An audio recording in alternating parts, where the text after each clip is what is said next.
ओम शांति। बड़ों का कहना न मानने से कितना बड़ा घाटा होता है।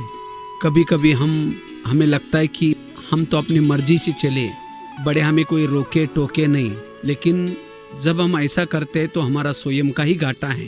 पतंग कहता है मैं आकाश छूना चाहता हूँ, लेकिन क्या करे इस व्यक्ति ने मेरा धागा पकड़ा है। अगर वो व्यक्ति धागा छोड़ देगा तो पतंग आकाश छूने के बजाय धरती पर आ जाएगा। उस व्यक्ति का धन्यवाद जिसने उस धागे को पकड़ कर रखा है। और क्यों पकड़ कर रखा है? क्योंकि वो तारों में, कई पेड़ों में, कई छत पर अटक न जाए, लटक न जाए, इसीलिए उस व्यक्ति ने पकड़ कर रखा है। इसी तरह अगर हमें बड़े कोई रोकते हैं, टोकते हैं, कुछ डायरेक्शन देते हैं, ये हमारी भलाई के लिए देते हैं। इसीलिए हमें हमारे बड़े सदा आदरणीय हैं, वंदनीय हैं, जो हमें कहते हैं उस प्रमाण चलने की आवश्यकता है। तब हम अपने संस्कारों को अच्छा बना सकते हैं। आज तक वो पतंग जो भी उड़ा है, किसने उड़ाया? उस व्यक्ति ने उड़ाया। उस व्यक्ति का धन्यवाद। इसी तरह आज हम जितना भी आगे बढ़े, किसने बढ़ाया? उस बड़ों ने उड़ाया। इसीलिए हमें जीवन में सदा क्या करना है? बड़ों के प्रति ऊंची भावना रखनी है। इस पर बहुत सुंदर एक कहानी मुझे याद आई। एक पेड़ पर बहुत सारे हंस रहते थे। बाजू में एक तालाब था। उस पेड़ पर हंस इसीलिए रहते थे क्योंकि पेड़ सीधा था, उसके ऊपर चढ़ने के लिए कोई भी साधन नहीं था, और बाजू में सारा दिन तैरने के लिए तालाब था, इसीलिए हंस रहते थे। तो एक दिन एक बुजुर्ग हंस की नज़र उस पेड़ के एक छोटी सी नन्ही सी डाली के ऊपर गई। उसने सभी हंसों को बुला करके कहा कि अब हमें यहाँ रहना बड़ा धोखा है, हम कहीं और चलते हैं। लेकिन सब जवान हंस कहते हैं कि हमें कहीं नहीं जाना, हमें यहीं रहना है।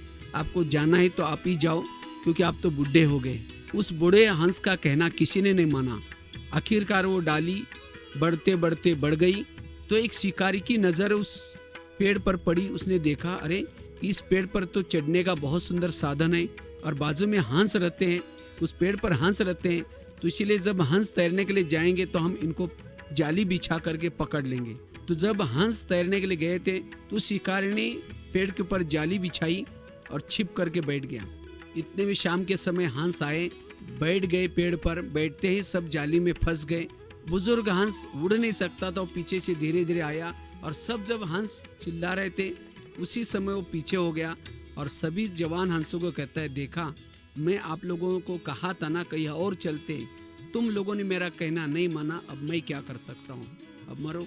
तो इस कहानी का तात्पर्य है, अगर हम भी बड़ों का कहना नहीं मानेंगे, बड़े कहते बेटा व्यसन नहीं करना चाहिए, गलत संगत में नहीं जाना चाहिए, कोई गलत चीज़ें नहीं देखनी चाहिए, ये सब हमें गलत पिक्चर नहीं देखना चाहिए। इस तरह से हमें कई माँ बाप के तरफ से, टीचरों के तरफ से, बड़ों के तरफ से हमें कुछ न कुछ बातें हमें मिलती हैं, लेकिन हम उनका कभी कहना नहीं मानते और अपनी मनमर्जी चलते हैं, गलत संगत में जाते हैं, और कोई ना कोई जाली में ज़रूर फंस जाएंगे।